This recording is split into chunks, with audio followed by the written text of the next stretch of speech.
Alright, so just to preface this video, I know that this is going up exactly 2 weeks after I said I was going to start uploading more consistently, but well, for one, 2 weeks is still considerably more often than I had been uploading before. But also, there's just been a few things going on. Like I went home a couple days after I uploaded the last video, and then I got sick, and I've been sick for a few days, and it's been pretty rough. Like, I had just been sleeping all the time. Like, I've barely been eating, and it's just been not great. You could probably hear it in my voice right now.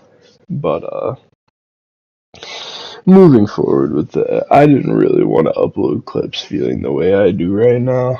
So I just decided I was just gonna talk. Um, Literally, I was riding. I was in the car with my one of my buddies the other day, and it just made me think of this like story. And I know I don't do stories usually, but who knows? Maybe we'll start as some fucking crazy things have happened in my life, and not to say I'm fucking Luna or anything, but I got some stories to tell. But anyway, it's pretty interesting. So, if you don't know, I'm from the Midwest, not in exactly a big city. So, the odds of like knowing a lot of celebrities and things like that are, it's not great. Um, but anyway, my mom works at a hospital, and she obviously knows a lot of doctors and things like that who have, done well for themselves over their lifetime, and so they're pretty rich and stuff like that, and that when they retire they definitely have the resources they need to live their lives the way they want to live them. And so going along with that, I was in spring break in Florida one time. sorry sorry Damn. I was in spring break in Florida one time, and we were headed down to Miami to watch the Cubs play the Marlins on opening day. And she said she knew someone who had retired down to Miami, and we had to go meet up with them and see him because they used to be good friends working together or whatever. And I was like, oh, okay, pretty cool.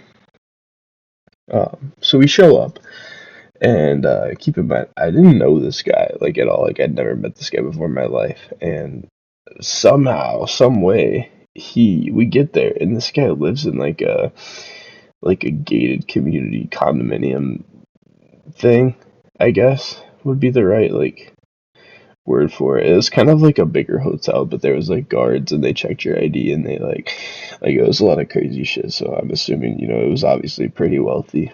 But regardless, we get up and we were talking about his old house because apparently he used to live in a house and now he lives in a condo. That condo specifically, but uh, we were talking about it, and he was talking about how he used to live in this house down the road, and he kind of told us about it, and he was like, this guy that bought my house from me, he found me, and he wouldn't leave me alone until I sold him my house. And he was like, it was this raggedy looking guy. I mean, he said he looked just horrible, and he had tattoos everywhere, and long unkempt hair, and all just, and he was trying to buy this really nice house off of me. And he was like, the day that I sold it when I was moving out, he said before I even left, they'd put up a stripper pole in the living room.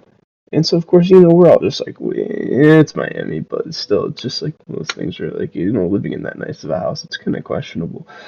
And so we are like, do you like know who you sold it to or anything? Like, do you know like is it like someone who we would know or anything like that? And he's like, yeah. He goes by the street name of Lil Wayne. And I was just sitting there and I was like, holy shit. This guy sold his house to Lil Wayne and had no clue who it was. And yeah, so apparently this guy sold his house to Lil Wayne in Miami and had absolutely zero clue who he was selling this house to. And was just completely just baffled that he threw up a stripper pole in the living room. So that was definitely interesting.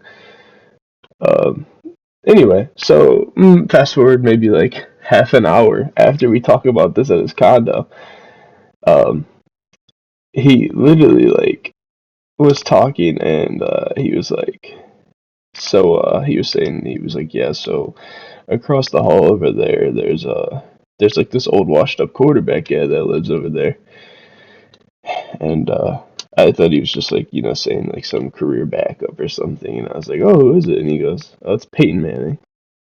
And I was just like, bro, there's no way this guy sold his house to Lil Wayne and moved into a condo across the hall from Peyton Manning, and just so casually just says shit like that. Because being where I'm from, that's just so unusual and things like that. So I don't know. It was pretty crazy, but yeah, that's really it. It's just a little tidbit that I thought was interesting. I may start uploading more stories. I'm not really sure yet, but hopefully I'll be feeling better soon and I can give you guys a normal clip video. But with that being said, that's all for now. Peace.